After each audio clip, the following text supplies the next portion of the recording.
Welcome to the deep dive. Today we are heading straight into the heart of greed, ingenuity, and just pure cosmic chaos. We're going right into the Goblin capital, the notorious, brilliantly engineered, and, let's be honest, terrifyingly shady metropolis known as Undermine. Exactly. And it's the perfect setting for this kind of story. Today's deep dive is a high-octane narrative. We're tracing a history-altering power struggle. We're going to walk you through the terrifying return of the goblin known as Jester Gallywix, his desperate high-stakes pact with a universal cosmic entity, Yeah. and the explosive war for liberation that erupted in the very streets he wanted to control.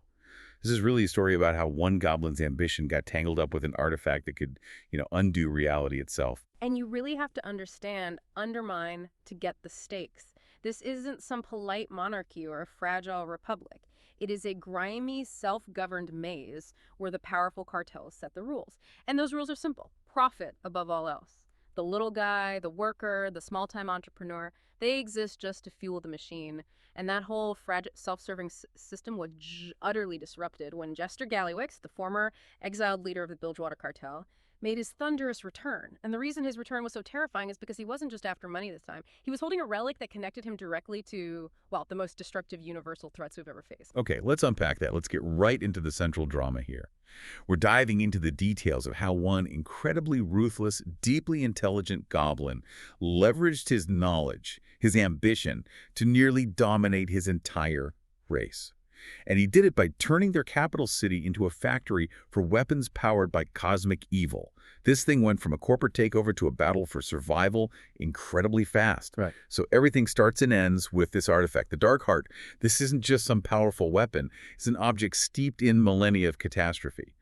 What exactly is the pedigree of this dark object that Gallywix was supposed to be fixing? The pedigree is absolutely horrifying. I mean, to really understand the Dark Heart, you have to rewind. You have to go all the way back to the rise of one of the greatest villains in history, the corrupted Black Dragon aspect, Deathwing.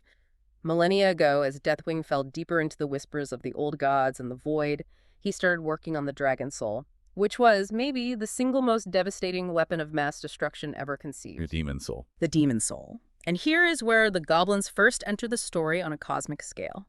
The Goblins were involved in the Dragon Soul's creation process. They supplied the ingenuity, the engineering know-how, and the Dark Heart. That was the initial prototype.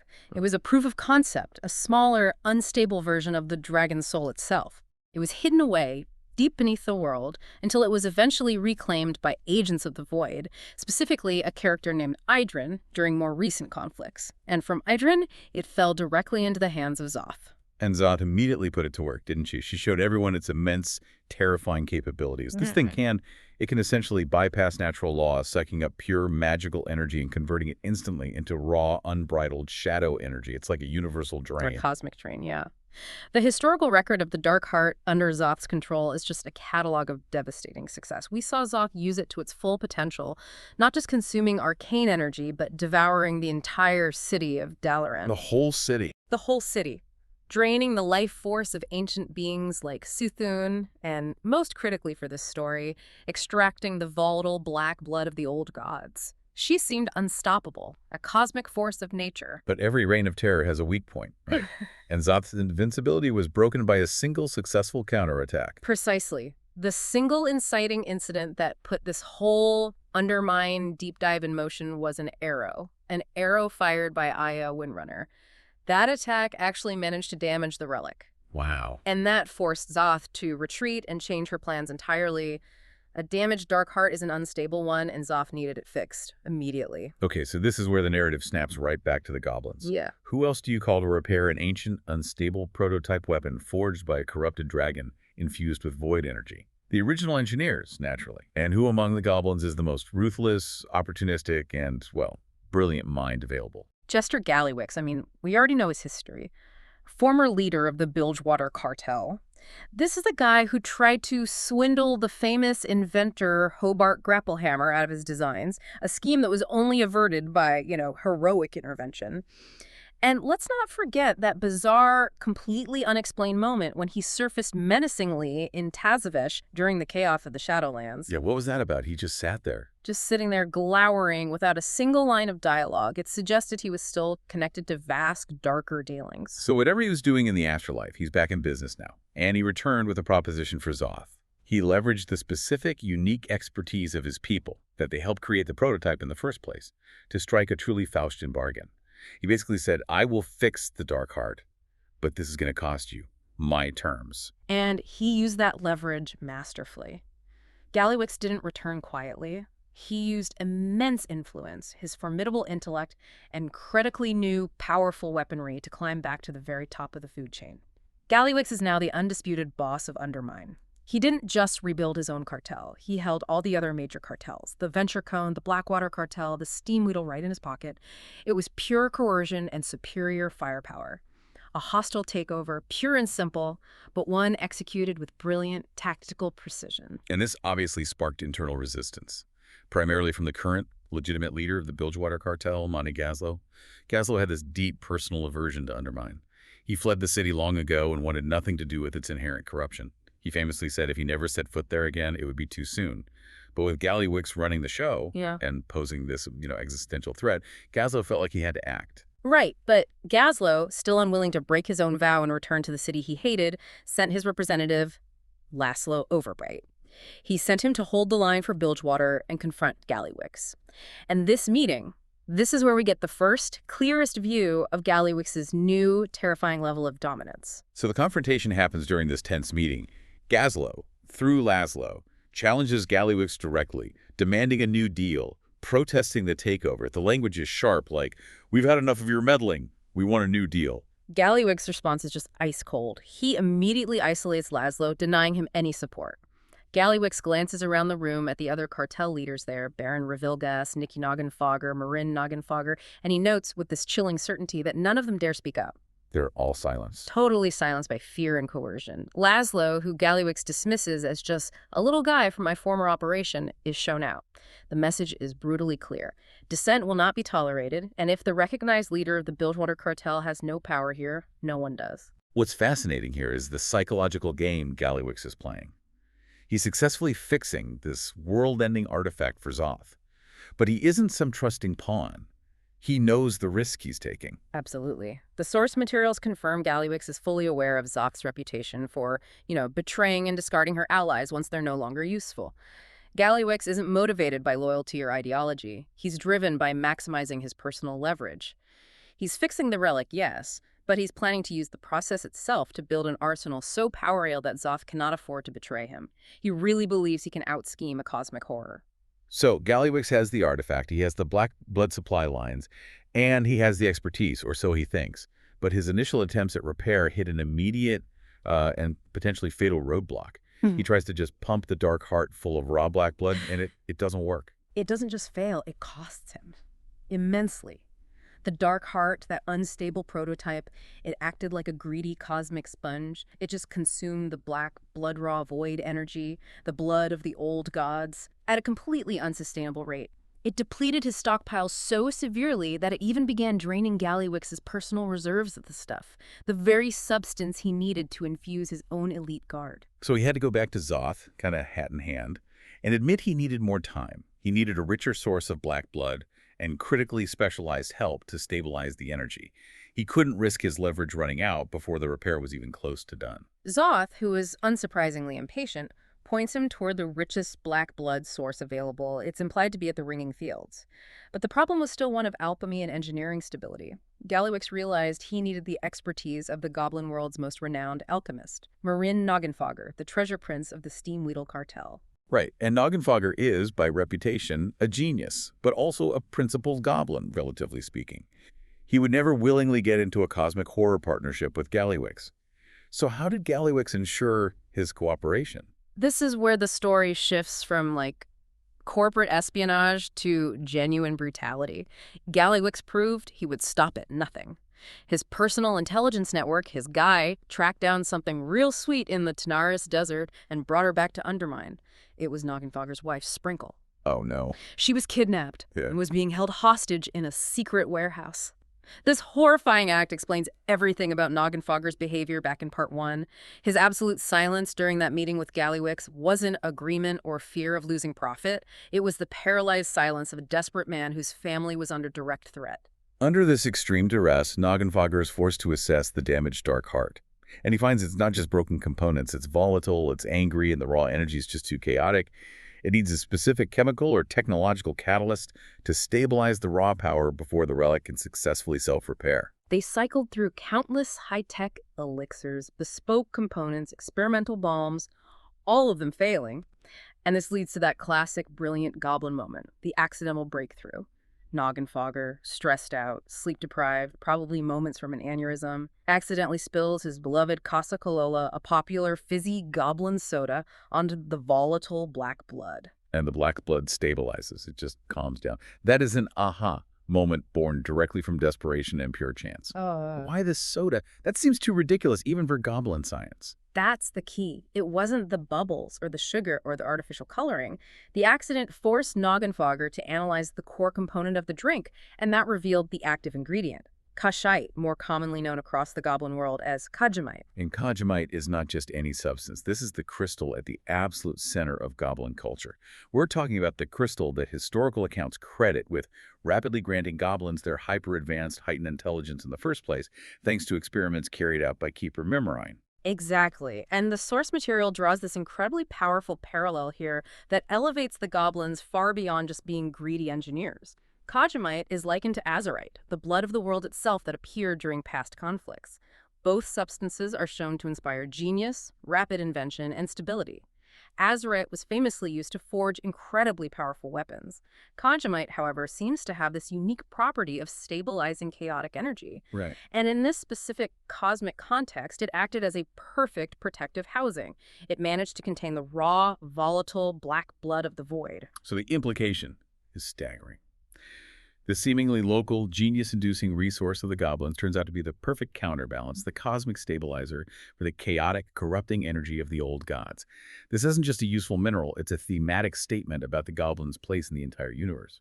It is a profound realization, and for Gallywix, suddenly he had the means to succeed beyond his wildest dreams. He could now turn vast, previously unstable amounts of black blood into stable, manageable weaponry, and most importantly, complete the Dark Heart repair. The problem was solved. But Gallywix, still smarting from the cost, the kidnapping he had to commit, and Zoth's history of discarding assets. He changes his game plan once again. He realized the power he now wielded extended beyond the Dark Heart itself.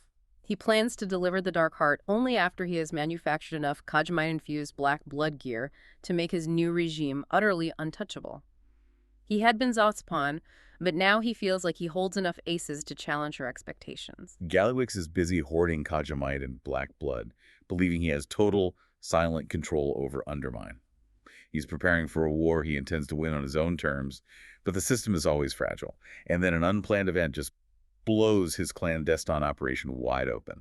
The literal walls came tumbling down. The wall separating Gallywix's secret operations from the sprawling industrial ringing deeps crumbles. And this was not an accident. It was an act of desperate sabotage executed by Pemi of the Ventrico. And why the extreme measure? Yeah. Why blow up a wall? It was, as Pemi described it, a desperate cry for help. The black blood harvesting operations Gallywix was running were killing her crew, slowly and horribly. The danger of handling the raw substance, the exposure causing insanity, the risk of just blinking out of existence was too high. Pemi took this massive risk, knowing it was the only way to expose the corruption. And Pemi confirms that her own colleague, a goblin named Zero, had sold them out.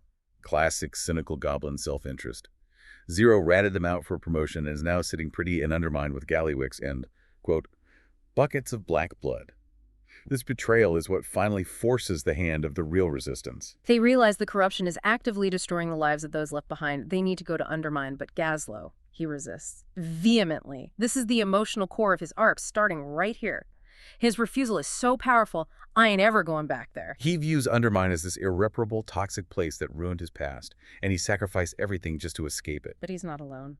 Rennick the Shiv, the SI.7 contact who had also left Undermine, steps in and provides the necessary moral push. Rennick's appeal isn't about profit or power. It's about basic empathy. He says they can't force others to abandon their homes just because they themselves chose to leave. And this shifts Gazlo's mindset. He reluctantly agrees to look around, clarifying he has no intention of starting a war. But the city immediately disabuses him of that notion. The moment they step back into the capital, the transformation under Gallywix is obvious. His private army, now infused with the stabilized black blood and armed with the new kaja'mite weaponry, they're everywhere. They are the terrifying elite forces known as the Black Fuse Enforcers. And the change is immediate and violent, hitting Gazlo personally. He quickly learns that Gallywix's enforcers killed Laszlo Overbite. The representative he sent. The very same representative from Part 1. Laszlo paid the ultimate price for his moment of courage. Gazlo's initial reluctance just evaporates into righteous rage. And the most devastating realization is that the cartels, the bedrock of Undermine power, aren't just being leveraged. They are actively crumbling into compliance. They aren't standing up for their own people. The perfect example is Nikki Noggenfogger of the Venture Co. Gazlo confronts her over her cruel treatment of her former crew. And Nikki, who embodies the worst kind of opportunistic, power-hungry goblin, dismisses him with chilling pragmatism. She says, "I'm at the big table now. I'm going places. You're the one who gets to stick around and mop up this mess." Nikki the Fixer is Gallywix's willing accomplice, enforcing his control over her former comrades, just reveling in her new status. So the investigation has to move past the enforcers and track the material itself. This leaves them to a key strategic player, the Blackwater Cartel. The Blackwater Cartel was formed from the old Blackwater Raiders pirates, led by Baron Revilgus. Their specialty is logistics, transport and shipping. They're the ones moving the stabilized black blood throughout the city. Revilgus himself is described as a decent goblin, but he operates under the inviolable, cynical rule of Undermine. You want something, you give something. Gazlo secures Revilgas's temporary cooperation by doing him a service, pushing back against the encroaching Black Fuse influence in his territory. Revilgas, bound by his code of smuggler's confidentiality, won't betray Gallywix directly, but he gives them a crucial hint: a destination. He reveals that he deposits the shipments at a specific location, a depot in the heaps. And this concrete lid allows Gazlo and his emerging rebellion to finally focus their efforts and discover what Gallywix is really building. Following Revilgas's tip, the team infiltrates the heaps depot.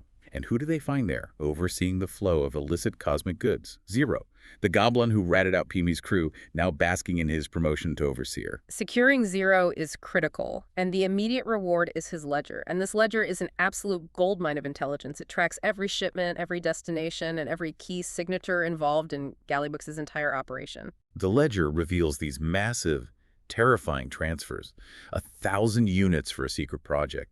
Huge amounts of developmental ammunition being sent specifically for Venture Co. munitions testing. But the truly stunning detail is the authorized signature on every single one of these destructive shipments. It was approved by Marin Noggenfogger of the Steamweedle. Gazlo is completely floored by this. He's crushed by this apparent betrayal. He still doesn't know about Sprinkle, remember? His immediate reaction is utter disillusionment. He says, "Unbelievable. Noggenfogger working for Gallywix. I told you this town ruins everything and everyone." He truly believed Noggenfogger was an ally, a partner in his vision of building a better future, and now he sees his friend as an active agent in Gallywix's war machine. They realize they need answers directly from the source. So they confront Noggenfogger at the Incontinent Hotel, which is a notorious hub of information, gossip, and shady dealings. Noggenfogger is terrified, but he's forced to maintain the pretense of a birthday visit to distract the Black Fuse guards who are monitoring him. And under this forced ruse, he manages to discreetly point them towards the Venture kaja'mite mine. He can't speak the truth, but he can point them to the ingredient that's controlling him. Gazlo takes the hint and investigates the kaja'mite supply chain. He had worked hard to negotiate a fair mining deal with the Zandalari, but Gallywix's crew had just completely trampled all over the operation, operating with absolute disregard for procedure or safety. The findings at the Kaja Coast are conclusive. The supply of the Genius Crystal isn't being sold or exported. It is being aggressively hoarded in an extremely secret kaja'mite warehouse back in Undermine. They capture Gallywix's overseers and run their own field tests. And those tests scientifically validate Noggenfogger's accidental discovery from Part 2. Kaja'mite perfectly contains and stabilizes the black blood. This confirms Gallywix's entire strategy. He is the means to fix the Dark Heart and equip an unstoppable black blood-powered army. The stakes, once again, just escalate. But as they're gathering their intelligence and confirming Gallywix's plan, the larger cosmic players reveal themselves. They race back to Undermine, only to be violently ambushed by these shadowy figures ethereals, described as Shadow Guard minions of the void. Thankfully, a third party arrives to cut through the confusion. Illyria Windrunner, who is also tracking the Dark Heart, she intervenes and saves Noggenfogger from the ambush. And this ambush delivers a shockwave of information. The Ethereal, who they captured during the fighting, reveals that they were not working for Zoth. They were just monitoring the situation, letting the clever goblins do all the dangerous technical repair work. Their intention was always to seize the Dark Heart once it was fixed. They dismissed the goblins as foolish, just mere tools being used in a far greater celestial game. So Gazlo is utterly bewildered. He's been outplayed by a cosmic entity, and now he's outflanked by a third, shadowy force. Still reeling from this, he corners Noggenfogger, demanding the real explanation for the ledger approvals and the secret project. The pressure finally breaks Noggenfogger. He just collapses and reveals the devastating, agonizing truth. Gallywix was holding his wife, Sprunkle, hostage at that very secret warehouse. Noggenfogger wasn't a traitor. He was a coerced genius, forced to use his knowledge for evil just to save the one person he loved. The misunderstanding is dissolved, replaced by a renewed, focused resolve. With the true motivation exposed, Gazlo's mission shifts instantly from investigation to full-scale rescue and liberation. He organizes the mission on the fly. Rennick joins the effort, while others are sent to rally crucial allies. Grimler heads back to Bilgewater HQ, and Y returns to secure the cooperation of Revilgas and the Blackwater Cartel. And the team successfully infiltrates the secret warehouse. They find Sprinkle, safe, but chained and under guard. Crucially, they find a second key hostage, Hobart Grapplehammer, the inventor who Gallywix had forced to manufacture the new black blood-infused weapons. Gallywix hadn't just used Noggenfogger, he had enslaved the greatest minds of the cartels to build his arsenal. Hobart, once he's free, reveals the crucial final detail. Gallywix has retreated to his most secure location, his little cave, to perform the final Dark Heart repairs now that he has all the materials. With the hostages free, Gallywix has lost all leverage over the most important engineers in Undermine. They find Gallywix attempting to flee, desperate to make his final delivery before the rebellion catches up. He tries one last lie, claiming he was just about to send the Dark Heart to Zoth, denying he ever planned to hoard it. He's completely cornered. Gallywix, completely exposed, turns his fury on Gazlo, vowing revenge. He reminds Gazlo that Undermine is his town, and he will bury Gazlo under its rubble when he inevitably returns.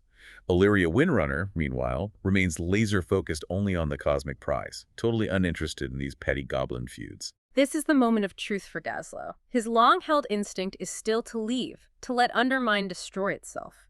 But Rennick, the moral compass of the rebellion, steps up with this emotional appeal that just cuts through Gazlo's cynicism.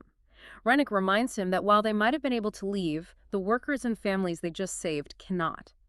He challenges Gazlo not to abandon their home, but to build something better. And this is the defining emotional turning point for our reluctant hero. Gazlo wipes a smear of ash and grime, a symbol of the city's corruption, from his cheek, and declares war on Gallywix. He refuses to allow the city he once fled to be permanently ruined by his former rival's unchecked greed. And the rebellion ignites in the streets. They start winning the hearts and minds of the working goblins, pushing back against the Black Fuse, who are now using their terrifying advanced weaponry. The persistent thorn in their side during these street battles is Nicky the Fixer, Gallywix's willing deputy, now armed with the most devastating black blood-infused loadout. The combined forces, Gazlo, Pemi, Grimler, and Illyria rally Revilgas and the Blackwater Cartel. Gazlo, recognizing the overwhelming power of Nicky's new weapons, uses his engineering genius to rapidly design and manufacture a specific counterweapon, a high-tech flipper designed specifically to disable Nicky's overpowered gear. They neutralize her threat temporarily, forcing her to retreat and restock, clearing the streets for the main event. With the streets secure, the final target is Gallywix's massive, opulent casino headquarters, the Galago. The sources detail the assault on this fortress meticulously, turning the climax into this spectacular series of strategic challenges. This is not just a brawl, it's an engineering siege against an army of opportunists. Before they can even breach the main fortress, the heroes have to clear 4 specific, engineered encounters that seal the way into the Galago itself. And these are not just guards. They are chaotic manifestations of Gallywix's corruption. First up is Vexy, the ruthless leader of the Gear Grinders. She shows up with her crew to repay a massive, undisclosed favor to Gallywix. She's just trying to cause chaos to buy him time. Next, we have the bizarre and truly chaotic spectacle of the Cauldron of Carnage. This is an accidental, explosive 3-way battle between Gallywix's unstable pets, the galvanic Gorilla Torque and the molten Mechasaur Florendo the Furious. Their mechanical rivalry is so explosive, it threatens to tear Undermine in two. Then there is Rick Reverb, Gallywix's obnoxious, overly enthusiastic party promoter. Reverb is flying around on his sonic resonator, blasting a mix of highly addictive and dangerously loud goblin beats that inflict literal damage on people. It's pure psychological warfare. And the fourth and final obstacle is Styx Bunk Junker. He's the garbage collection expert, tasked with inventively disposing of the unwanteds, which in this case means the rebels themselves. He's the last line of defense before the doors can be breached. With those 4 external threats cleared, the doors to the Galago are successfully blown open. Inside, Gallywix's palace is revealed for what it is. A shimmering monument built on lies, with shoddy repairs hidden beneath gold plating and gambling machines that are obviously rigged. But the internal defenses are formidable. They immediately face 2 major internal bosses before they can reach Gallywix. First, they encounter the one-armed Ben, the casino's premier gold-plated slot machine. Ben asks if you play fairly, but its rules are an enigmatic mystery designed to make sure Gallywix always wins. If you lose, its punishment is instant and severe. You have to outthink it, not just smash it. And finally, before the boss, they fight Muggsy, a giant ogre enforcer with 2 distinct hats. The hats give him different abilities depending on how you position yourself in the room. A tactical challenge designed to punish disorganized assaults. But the combined efforts of the cartels, using engineering genius, strategic planning, and the sheer determination sparked by Raynick and Gazlo, they succeed. Gallywix is cornered in the halls of the Galago, utterly overpowered despite his overwhelming arsenal. The Chrome King is finally beaten. In his last desperate act, Gallywix tries to use the one thing he has left, the Dark Heart. He attempts to hand it over to Xal'atath, confirming that he was trying to use it as leverage, not keep it. But he's too late. Xal'atath arrives just as Gallywix is defeated, only to reveal the final, cutting humiliation. Illyria was right. The Ethereals were not Xal'atath's allies. Gallywix was outplayed by 2 separate, competing cosmic forces, and his attempt to gain leverage failed because the Ethereals intervened at the worst possible moment for him. Xal'atath declares that Gallywix has irrevocably outlived his usefulness, stating she will enjoy watching the rebels tear him apart. Stripped of his power, his leverage, and even his cosmic ally, Gallywix just collapses into pure, uncontrollable rage. His final words are the ultimate testament to his ego and failure. I don't need anyone. Each and every one of you upstarts is going to pay in blood. The great scheme is over, and the Chrome King falls. Gallywix is gone for now, defeated and disgraced. But as the narrative emphasizes, Undermine is a concept as much as a place. It won't change just because one tyrant has been toppled. The city changes only because the people defied its core reputation of self-interest and actually fought for each other, following the example set by Raynick's challenge to Gazlo. The immediate aftermath is a return to the status quo. The cartels rule the city together, as before Gallywix's extreme takeover. The critical question facing Undermine now is, philosophical. Will they embrace Gazlo's vision of stability, proper work conditions, and honesty? Or will they just revert to their shady, cutthroat side, just maybe avoiding Gallywix's uniquely civilization-threatening methods? Gazlo has the moral momentum, but Undermine has centuries of tradition built on greed. And while the goblins debate their municipal future, the biggest unresolved plot point looms large: the missing artifact. The Ethereals now hold the Dark Heart, the central engine of the entire conflict. Illyria Windrunner was wrong about the Ethereals working for Xal'atath, and Gallywix was wrong for thinking he could outsmart them. This is a major cosmic complication. The Dark Heart is now in the hands of a mysterious third-party faction whose intentions are completely unknown and whose loyalty is clearly not to the void entity Xal'atath. This raises a truly fascinating question about Xal'atath's capabilities. How could such a powerful void entity, capable of devouring cities, be so easily outplayed and outmaneuvered by, essentially, a quick-witted goblin engineer? I think the strength of the narrative here is that it presents Xal'atath not as an omniscient, godlike enemy, but as a grounded, powerful force that is capable of making strategic errors. She was overconfident in Gallywix's focus on the repair, allowing others to manipulate the process right under her nose. It makes her more dangerous, perhaps, because she is capable of being surprised. But the scheme was complex, involving kidnapping, material hoarding, reverse engineering, an ancient proto-weapon. How is Gallywix able to conceal all these activities and the presence of the Dark Heart itself from Xal'atath's cosmic gaze for so long? The story does leave room for deeper explanation there. If we connect this back to the Ethereals, who were monitoring the whole thing, one can speculate they approached Gallywix much earlier. Maybe they provided him with specific gadgets or knowledge likely based on their own mastery of shadow and dimensional tech to help him avoid Xal'atath's gaze. They used Gallywix as a high-level proxy repairman, masking his activities until the moment they could seize the artifact. It makes you wonder what would have happened if Gallywix had just kept his original, less greedy end of the bargain. If he just handed the Dark Heart over the moment repairs were finished, without trying to manufacture an army. But that, as we learn throughout this deep dive, is simply a question Gallywix would never entertain. His nature is to maximize profit and power, even if that meant playing a game of cosmic chicken against multiple universal forces. His overconfidence and greed, ironically, were the ultimate catalysts for his defeat and the city's liberation. So, the story of Undermine, the supposed capital of pure avarice, serves as this fantastic microcosm of larger cosmic struggles.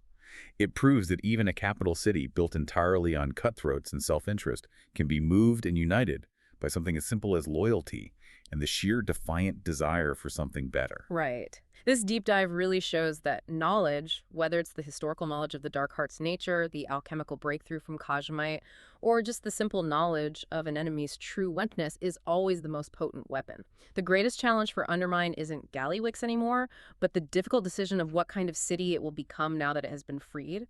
Will Gazlo's reform vision take hold, or will the cartels just replace one mega monster with a dozen smaller ones? And on that note, the narrative strongly hints at a follow-up story arc of focusing specifically on Rennick the Shiv, his mysterious past, the eventual fate of the Galago, and the rise of a secret cartel in the aftermath. What secret history about Rennick might explain his complete and utter commitment to reforming a city that Gazlo tried so desperately to leave? Perhaps Rennick has a past failure in a near-mine he's trying to redeem. Something for you to ponder and explore as we wrap up this deep dive. Thank you for joining us.